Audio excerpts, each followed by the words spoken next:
Hello दोस्तों, स्वागत है आप सभी लोगों का हमारे एक और नए हॉरर वीडियो में। दोस्तों, आज हम एक और नई हॉरर स्टोरी आपके साथ शेयर करने जा रहे हैं। लेकिन इस स्टोरी को सुनने के बाद आपके होश उड़ जाएंगे, आपकी रूह कांप जाएगी और आपके रोंगटे खड़े हो जाएंगे। तो आइए जानते हैं क्या है कहानी और क्यों है ये इतनी रोमांचक। लेकिन कहानी को शुरू करने से पहले आप ईयरफोन लगा लीजिए, और अगर आप पहली बार हमारे चैनल पर आए हैं तो हमारे चैनल को सब्सक्राइब ज़रूर कर देना, क्योंकि हम ऐसी ही हॉरर वीडियोस को अपने चैनल पर अपलोड करते रहते हैं। तो चलिए दोस्तों, अब हम अपनी कहानी को शुरू करते हैं। कुफरी में स्कीइंग का लुत्फ उठाने और पूरा दिन मौज मस्ती करने के पश्चात कुमार, कामना, प्रशांत और पायल शाम को शिमला की ओर BMW में जा रहे थे। सर्दियों के दिन, जनवरी का महीना, शाम के 6 बजे ही गहरी रात हो गई थी। गोल घुमावदार रास्तों में अंधकार को चीरती पेड़ों के झुरमुट के बीच कार चलती जा रही थी। सैलानी ही इस समय सड़कों पर कार चलाते नजर आ रहे थे। टूरिस्ट टैक्सियां भी वापस शिमला जा रही थी। कुफरी की ओर इक्का दुक्का कारें ही जा रही थी। बातों के बीच चारों शिमला की ओर बढ़ रहे थे। लगभग आधा सफर कट गया था। कार स्टूडियो की तेज आवाज में हंसी ठिठोली करते हुए सफर का आनंद उठाते हुए समय का पता नहीं चल रहा था। झटके मारते हुए कार क्यों चला रहे हो? प्रशांत ने झटकती हुई कार में झूलते हुए कुमार से पूछा। प्रशांत भाई, मैं तो कार ठीक चला रहा हूँ, मालूम नहीं यह अचानक से झटके क्यों खा रही है। कुमार ने झटके खाती कार को संभालते हुए कहा। कार को थोड़ा साइड करके देख लेते हैं, हो सकता है कि डीजल में कचरा आ गया हो। थोड़ी रेस देकर देखता हूँ कि कार रिदम में आ जाए। कुमार ने क्लच दबाते हुए कार का एक्सीलरेटर दबाया, लेकिन कोई खास कामयाबी नहीं मिली। कार झटके खाती हुई रुक गई। अब क्या करें? चारों के मुंह से एक साथ निकला। सभी सोचने लगे कि काली रात के साए में कुछ भी नजर नहीं आ रहा है। सोने पे सुहागा तो धुंध ने कर दी थी। धीरे धीरे धुंध बढ़ रही थी। ठंड भी धीमे धीमे बढ़ रही थी। कार सड़क की एक साइड पर खड़ी थी। इक्का दुक्का कार टैक्सी आ जा रही थी। प्रशांत बाहर निकलकर मदद मांगना पड़ेगा। कार में बैठे रहने से कुछ नहीं होगा। कार तो हम चारों का चलाना आता है, लेकिन कार के मैकेनिकरी में चारों फेल हैं। शायद कार या टैक्सी कोई हमारी मदद कर दे। ये कहकर कुमार कार से बाहर निकला। एक ठंडे हवा के तेज झोंके ने कुमार का स्वागत किया। शरीर में झुरझुरी सी फैल गई। प्रशांत भी कार से बाहर निकला। पायल और कामना कार के अंदर बैठे रहे। ठंड बहुत अधिक थी। दिल्ली निवासियों कुमार और प्रशांत की झुरझुरी निकल रही थी। दोनों की हालत दयनीय हो रही लगी। थोड़ी देर खड़े रहे तो हमारी कुल्फी बन जाएगी, कुमार ने प्रशांत से कहा। ठीक कह रहे हो, लेकिन कर भी क्या सकते हैं? प्रशांत ने जैकेट की टोपी को ठीक करते हुए कहा। लिफ्ट मांग कर शिमला चलते हैं, कार को यहीं छोड़ देते हैं, सुबह शिमला से मैकेनिक ले आएंगे, कुमार ने सलाह दी। ठीक कहते हो। रात का समय था। गाड़ियों की आवाजाही नागन्य थी। काफी देर बाद एक कार आई। उनको कार के बारे में कुछ मालूम नहीं था। वैसे भी कार में 5 सवारियां थी। कोई मदद नहीं मिली। 2-3 कारें और आई, लेकिन सभी में पूरी सवारियां थी। कोई लिफ्ट न दे सका। एक टैक्सी रुकी। ड्राइवर ने कहा, जनाब, मारुति, होंडा, टोयोटा की कार होती तो देख लेता। यह तो BMW है, मेरे बस की बात नहीं है। एक काम कर सकते हो, टैक्सी में एक सीट खाली है। पति पत्नी कुफरी से लौटकर शिमला जा रहे थे। उनसे पूछा, तो एक बैठकर शिमला तक पहुंच जाओगे? वहां से मैकेनिक लेकर ठीक करवा सको तो आ जाओ।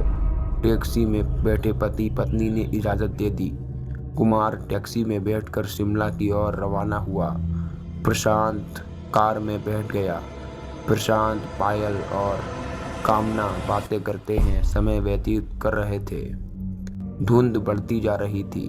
थोड़ी देर बाद प्रशांत पेशाब करने के लिए कार से उतरा। कामना और पायल कार में बैठे बोर हो गई थी। मौसम का लुत्फ उठाने के लिए दोनों बाहर कार से उतरी। कपाने वाली ठंड थी। कार में बैठो, बहुत ठंड है, कुल्फी जम जाएगी, प्रशांत ने दोनों से कहा। बस 2 मिनट मौसम का लुत्फ लेने दो, फिर कार में बैठते हैं, पायल और कामना ने प्रशांत को कहा। भूतिया माहौल है, कार में बैठते हैं, प्रशांत ने कहा। प्रशांत की बात सुनकर पायल खिलखिलाकर हंस दी। भूतिया माहौल नहीं, मुझे तो फिल्मी माहौल लग रहा है। किसी भी फिल्म की शूटिंग के लिए परफेक्ट लोकेशन है। काली अंधेरी रात, धुंध के साथ सुनसान पहाड़ी सड़क, हीरो हीरोइन का रोमांटिक मूड। सने यूएस सॉन्ग, कौन सा गीत याद आ रहा है? तुम दोनों गाओ। मेरा रोमांटिक पार्टनर तो मैकेनिक लेने गया है, कामना ने ठंडी आह भरकर कहा। तीनों हंस पड़े। तीनों अपनी बातों में मस्त थे। उनको मालूम ही नहीं पड़ा कि कोई उनके पास आया है। एक शख्स जिसने केवल टी-शर्ट पहने हुई थी प्रशांत के पास आकर बोला, क्या आपके पास माचिस है? इतना सुनकर वह तीनों चौंक गए। जहां तीनों ठंड में कांप रहे थे, वहीं वह शख्स केवल टी-शर्ट और पैंट पहने खड़ा था। कोई ठंड नहीं लग रही थी उसे। प्रशांत ने उसे ऊपर से नीचे तक गौर से देखा और कहा, आपको ठंड नहीं लग रही क्या? उसने प्रशांत के इस प्रश्न का कोई उत्तर नहीं दिया, बल्कि बात करने लगा। आप भूतिया माहौल की अभी बात कर रहे थे। क्या आप भूतों में विश्वास रखते हैं? क्या आपने कभी भूत देखा है? नहीं, दिल्ली में रहते हैं, ना तो कभी भूत देखा है और ना ही विश्वास किया है भूतों पर। प्रशांत ने कहकर पूछा, क्या आप विश्वास करते हैं? हम पहाड़ी आदमी हैं, हर पहाड़ी भूतों का मानता है, उनका अस्तित्व होता है।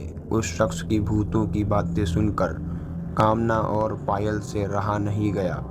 उनकी उत्सुकता बढ़ गई। भाई, कुछ बताओ भूतों के बारे में, फिल्मी माहौल हो रहा है, कुछ और बताओ।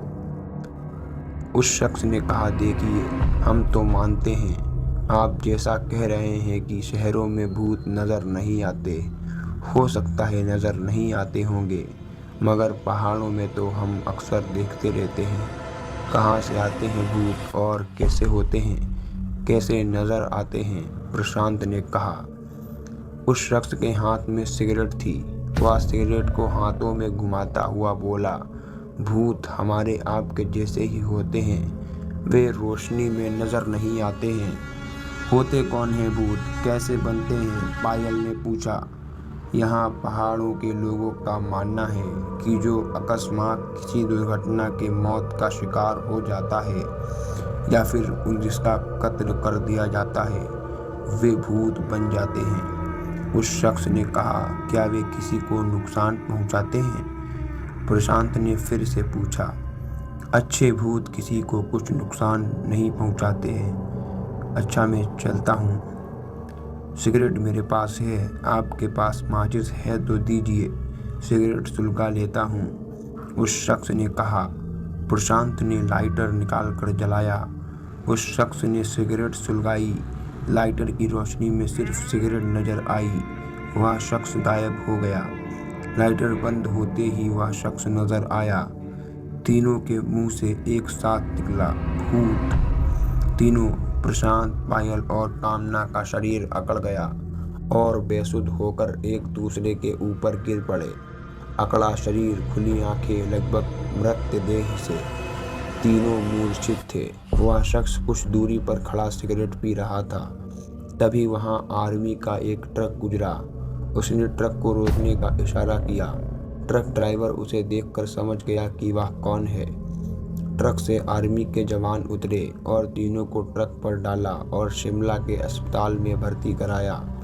कुछ देर बाद कुमार कार मैकेनिक के साथ एक टैक्सी में आया। अकेली कार को देख परेशान हो गया कि तीनों कहाँ गए। वह शख्स जो कुछ दूरी पर था कुमार को बताया कि ठंड में तीनों की तबीयत खराब हो गई, आर्मी के जवान उन्हें अस्पताल ले गए हैं। कहकर वह शख्स विपरीत दिशा में चल दिया। मैकेनिक ने कार ठीक की और कुछ देर बाद शिमला के लिए रवाना हुए। कुमार सीधा अस्पताल गया, डॉक्टर से बात की। डॉक्टर ने कहा कि तीनों को सदमा लगा है। वैसे घबराने की कोई आवश्यकता नहीं है, लेकिन सदमे से उभरने में समय लगेगा। कुमार को कुछ समझ नहीं आया कि इन्होंने क्या देखा कि इतने सदमे में आ गए।